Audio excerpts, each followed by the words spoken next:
Why, hello everybody. Thank you for joining us for the NRS News. I am your host, Xander Thompson, and we have a very interesting lineup for today's episode. Guess you could call it an episode. Well, just 2 weeks after our round of 8 race at Talladega, drivers are in preparation for the final round of 8 race at Thompson Road Course at Thompson International Raceway, custom racetrack specifically designed for the league, and has a little bit of history as well. Back in season 1, we first what was called the NURS tried going to Thompson to run the oval circuit. Things did not go according to plan, and the race was eventually then moved to what I believe was Indianapolis Motor Speedway due to some track issues and issues with the cars themselves. But now, Thompson Road Course, after having a hiccup earlier into the season, in the regular season where the race was originally supposed to be, now gets moved down to the playoffs and switched around with Elwood Superspeedway, which would end up being the race after what was an hour of not being able to get to the track itself to host the qualifying and practice sessions. And, well, you kind of need that there for this track. So we switched around with a track you particularly didn't need much practice at, and qualifying we could have based it off of points either way. But now we're here finally at Thompson International Raceway for the Road Course circuit. The Road Course circuit was built this season. It was built just 2 months prior. And I gotta say, the layout for the road course is very interesting. There's no change in elevation, although what was pre-planned were supposed to be changes in elevation. I believe that's something that's going to be in future development with the track if the NRS consistently hosts races there.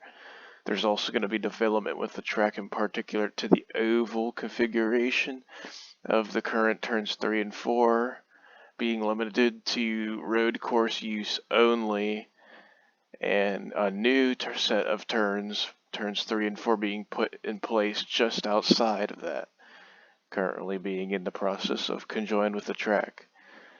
Now, enough about the track itself. Let's talk about what these drivers are going to be handling here when we go to this track. This track is between 2.5 to 3 miles long. It's a pretty large track. I'll display a picture of the track here. It's a very large track. The track itself, I believe, isn't the difficult part. It's going to be working around people on the track.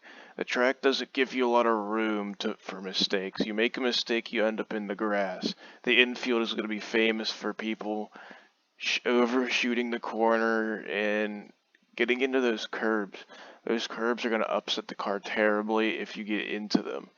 They're put in place as a safety measure so we don't have cars, cutting through the grass or damaging and ruining other drivers' races. Now, these cars don't have damage, so they won't damage their car. That won't be for a while, I believe, until we get future development into that.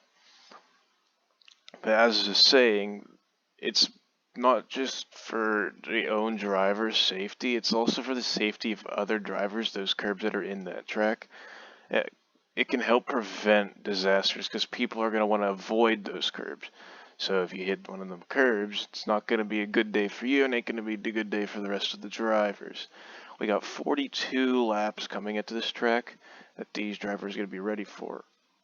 Supposedly all 7 drivers have somewhat confirmed that they will be showing up. One of those drivers, Berger, is going to be looking for a substitute for this race. If he misses the race completely and he can't get a sub, then he would be knocked out of the playoffs, sadly. And another person that's on the verge of being completely knocked out of the playoffs is Sky. Sky is 5 points below the cut line, and with everybody that's planning on showing up, even just racing it, you'd have to get a 1 in a million shot finish And that would be especially if we have non-playoff drivers getting in the way between him and others. So he's pretty much in a must-win situation. We already know about Jack, who won at Talladega. He's locked in. He'll be racing. It isn't confirmed whether he'll be substituting yet for Berger, who cannot show up, but it's been in the talks about it. Now, what we're going to be looking at here with Thompson, with these 42 laps, now that the cars have fuel, this is going to be interesting because this is not going to be a super speedway race where you're going to want to all be together, all generally pit at the same time. This is going to be a race about how far can you make that fuel go, because you will have to pit. It's just going to be a matter of when. These races aren't long enough where we can have multiple pit stops, although we did see multiple pit stops at Talladega, but that was just because of the overtimes and the amount of caution laps. Every caution lap wears down on your fuel. If we see cautions at Thompson today, or Friday, we're going to see more than one pit stop. It's scheduled right now, predicted one pit stop at minimum. But we can see 2 or even maybe 3 because the track's so large. Pacing is just going to wear down that fuel on the car, just because of how the cars are themselves. But we did talk about people that were below the cut line. Let's take a look here at some points. Here's the point sheet currently. We got regular season on the left side, and then we got playoffs on the right. This is the current, how many points the drivers have in the playoffs total. This doesn't have to do with how far below the cut line is. This is just how they stack up first to 8th. We can see Cheese It, aka Sky. He did not get a lot of points from that past race. He did get a substitute for that race, but he was having internet issues, caused him to get a poor finish, knocked him pretty low down there. But then we take a look at this very interesting thing right here. Everybody's pretty much tied. The only driver that's technically not tied right now is Legos, because Jack Collisions, he does have 17 points, but because that win locks him in, points don't matter for him. He has 17 points, so that means there's 2 three-way ties. But one of the drivers in none of those ties do not matter. We can see Berger, he has 17 points. He's only 3 points above that cut line. If missing the race, won't do so good if his substitute driver can't perform very well for him, because he'll just drop like a fly after you hit it with a fly swatter. But then we also got these 3 down here. They are all neck and neck right on top of the center of that cutoff line. Aspect, Lucas, and Replicator. They have a little bit of history. When we went to Watkins Glen and Daytona RC, Lucas overall didn't do too hot at the road courses. We're gonna be watching him because he came into the playoffs full set of steam. Like, we saw him, he was running up front consistently. Now we're going to a challenging road course. It's gonna be different because we've seen him at other road courses and other leagues, and he hasn't done too hot. So it's gonna be a question of what he's gonna be able to do here for Thompson. We also got Replicator and Aspect. We haven't seen very much out of them at the road courses too much. We've seen them run up front, but not dominate like we've seen Sky dominate. Sky is going to be one to look after, same with Legos, when we go to Thompson, because we know those 2 are the road course ringers. They have wins there, and then we know they can dominate at a road course. We saw at Watkins Glen, the race that had rain. It was the main battle was between Legos and Cheez It. Those 2 were neck and neck that whole time, and Cheez It said, you know, enough is enough. I'm going to move you out of the way. He did just that. Pull away with the win. Now, it is technically allowed because, well, it's racing. You can move people out of the way, but you can't wreck them out of the way. There's a bit of a difference there in between the wrecking someone for the win and of just bumping them or moving them or whatever out of the way, and then them end up wrecking themselves. Big difference. We also look at the regular season points. This is technically the points combined with the playoff points that they also get too. And this is how they stack up there. We already know up here, It's a pretty large points gap between there. So we already know that Communist did win the regular season points. AJ, he's like about 23 points behind him. It's still a close battle, but I think it's going to be a couple of races if AJ wants to get first at the end of the season for the overall points award. Just says you had the most points out of the season in regular season points. But Legos is confirmed already, the regular season champion, because the regular season's over with. I'll say 75% of the drivers out of this list are currently active. Drivers that are inactive include Chris, Dog, Speed, Vibes, and Lou. Now Lou, he substitutes, but he does not race for his own anymore. He has that option, but he chooses not to. If someone needs him to substitute, he will substitute for them. As for right now, he's just a part-time driver. He does have some points because he did participate in a few races. He also substituted for Dog to get him a win at Daytona, but then Dog eventually did not return back to the NRS. You can see how they ended up stacking up on this side among those points. And then up here. Now, let's take a look here. We're going to take now a look at what the playoff situation is looking at coming into Thompson. They're all tied right here at 0. Aspect, Lucas, and Replicator. They're all tied with 0 points. That means they're right now on the cut line. They're not anywhere above, they're not below. Sky, on the other hand, he is 5 points down. And then we look at these three up here. 3 and 4 points above the cutoff line. They're going to have the best entrance into this race. And then Jack has the best chance over this race because he doesn't have to worry about this race. He's good now. So it's just going to be very interesting to see what these guys can do here at Thompson. This is going to be the end of the round of 8 tomorrow night. Race is scheduled tomorrow night. And we're going to have a 45-minute practice session. We're going to have a half-hour qualifying session. And then we got the race, 42 laps in length. There isn't a confirmed pit cycle yet. That'll probably be to be determined.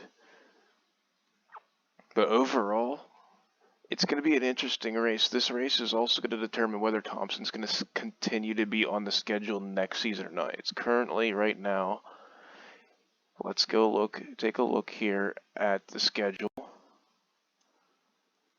Let me pull up Discord here and show y'all what the schedule's currently going to be looking like. Currently, this is a work in progress schedule. This is currently the Season 3 schedule. We have the Clash and the Duels. The Clash is right now technically to be determined, but overall we'll be going to Daytona unless we otherwise state that we're going somewhere else. It's a non-points race as well. You can see there's no race for race number 3 yet. That's still to be announced. Currently, the number 1 contender for that spot is Kentucky. If we choose to put Kentucky there, if not, Kentucky also has a good chance at race number 14. We're still in the deciding line. The runner-up for contention between these two tracks, we'll leave it currently a secret. But it's a good track, I believe. We also got Indianapolis. This will be Indianapolis' last showing on the NRS schedule, at least for some time. They will be leaving the schedule. We will not be visiting the Road Course. They'll be leaving as a whole altogether. It's starting in Season 4. You also currently don't see Thompson on here as well. That's because, same thing with Homestead, you don't see it on there either. That's the championship race for this season. If Thompson were to be on the schedule, it would take race spot number 14. If Homestead was on the schedule next season, it would take race spot number 23. This season is the deciding season to see whether we will be continuing to race those two tracks starting next season. The reason I say that is the first go-around with Homestead didn't go too hot. The first go-around with Thompson didn't go too hot. Thompson was irraceable. We couldn't race there at all. Homestead was just chaotic. And we want to try to get interesting but clean and good tracks put on this schedule. If Homestead doesn't end up doing too well, Phoenix will be taking that spot. Phoenix doesn't go too well in Season 3. Texas is the next track we'll be going to. That's one of the tracks I had lined up for a championship race. I was thinking of even doing the All-Star race for Season 3 there, but I was like, I want to keep it original. I want to keep it Charlotte as the All-Star race, because growing up around the NASCAR Sprint Cup Series, it was Charlotte that was the All-Star race. We also had a few other tracks prior to the All-Star or the Sprint Cup reign for the Cup Series. But that's what we're going to be looking at. We're going to be looking at Michigan joining the schedule next season. Sonoma is also joining the schedule. So Michigan, by the way, has the two races next season. We got Pikes Peak 200, race number 5. But Michigan will take Thompson Road Course's spot as race number 20 in the season, or the end of the round of 8 race for the Firekeepers Casino 175. So Michigan will have the 2 races. As I said, we also have the Save Mart 150 at Sonoma, 75 laps there. We also have Bristol joining to see how Bristol runs with these cars. Overall, Elwood is going to be back on the schedule. It was originally taken off, but I decided to put it back on, give it a second chance, because I did realize that the setups that we made for this track, because it was rushed, we didn't get perfect setups. We just got basic super speedway setups. Didn't like the track at all, but we had to race with what we had due to technical issues. We got Richmond for the Toyota Owners 175 closing out the regular season. That's a new track now. And overall, the schedule did grow 2 races longer. And this schedule should probably take out the rest all the way up to, I say, maybe June or July is when the schedule will end up finishing. Because everybody being in school will be hosting 1 races a week until everybody gets out of school. Then we'll be back to the normal 2 races a week like we had this past summer with Season 1. But overall, that's what we're going to be looking at for the playoffs. We're going to be watching Sky the most to see if he can get it done again for the Chevrolet 100 at Thompson Road Course. I'd like to thank y'all for having me.